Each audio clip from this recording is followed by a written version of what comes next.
Turkey is demanding that the U.S. repay the country for a fighter jet deal that was never completed, or that Washington at least hand over some goods to make up for that botched deal. RT's Alex Mihailovich has the story. It was a $1.4 billion investment in American-assembled, state-of-the-art F-35 fighter jets. But the deal that the U.S. made with Turkey never went through. We cannot take what we should with our money, but they provide weapons to the terrorist organizations. We have made the payment worth $1.4 billion for the F-35s. In 2019, Turkey was booted from an F-35 stealth fighter program because it purchased Russian S-400 air defense systems. Donald Trump, who was president at the time, disagreed with the decision.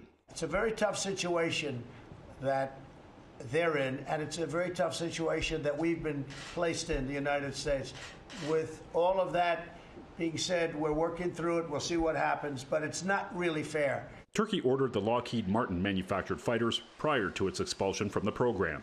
Ankara also said that the move was unfair, as, along with other countries, its defense industry continues to develop and manufacture some of the F-35's key components. Since the U.S. never delivered the order of jets, Ankara now wants its money back, or at least some hardware. Earlier this month, Turkish President Recep Erdogan said that Washington has come up with an alternative to the F-35s. According to Erdogan, the U.S. has offered Ankara a package of 40 new F-16 aircrafts and nearly 80 modernization kits for its existing fleet of F-16 fighters in exchange for the payments. Ankara seems to be more concerned about fair play than American planes. The Turkish foreign minister told CNN that his country could easily purchase Russian-made Su-35 or Su-57 fighters if the U.S. doesn't want to cooperate.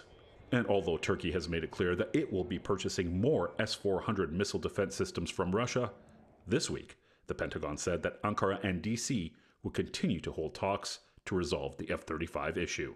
For In Question, I'm Alex Mihailovich. And for international perspective, let's bring in former UK MP George Galloway. So George, is this a case simply of buyer beware? Perhaps the DoD has a clause in the F-35 contract that says all sales final. Where does Turkey go from here?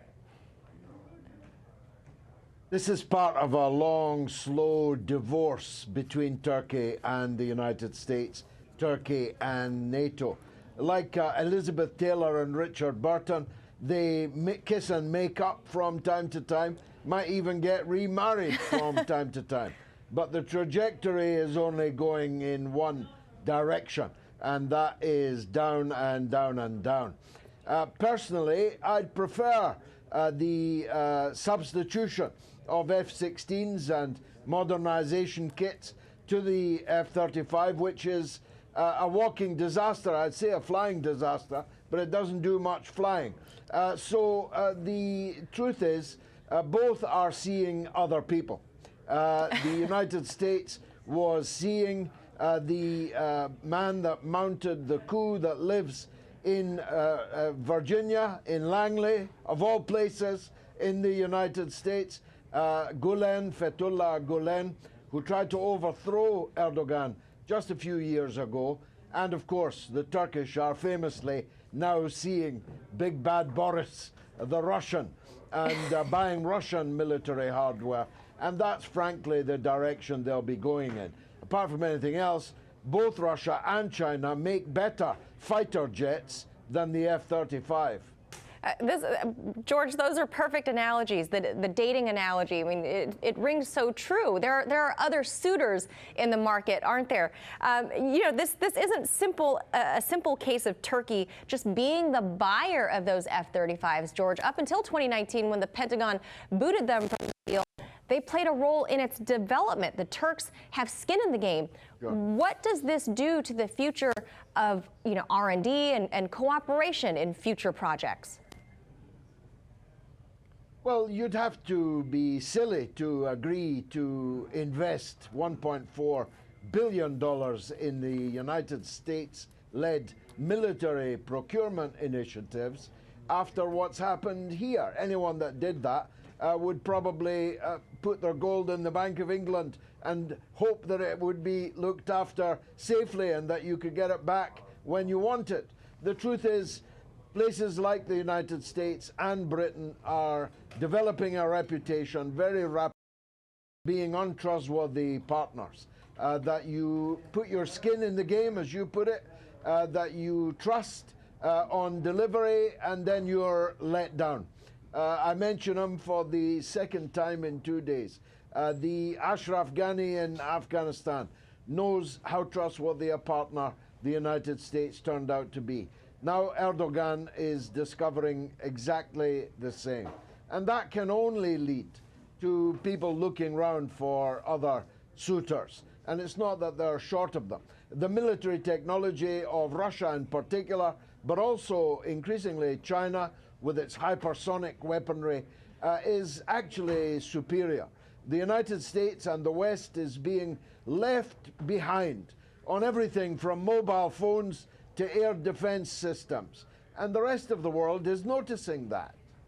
Now, George, given the state of U.S.-Russia relations right now, it's obvious why the DoD is upset that Turkey bought the slew of S-400 missile defense systems, and now they're saying they want to buy more. That's obviously giving the U.S. Congress pause. I mean, I'm not sure if they're afraid that by Turkey being a customer of both the U.S. and Russia, that the Turks might somehow give Russia some intelligence from the jets, but it is understandable, isn't that a fair way to put it, that they're afraid to do another deal with Turkey? Yeah, it is understandable, and that's a consequence of the collapse of relationships between Washington and Moscow, between Washington and Beijing.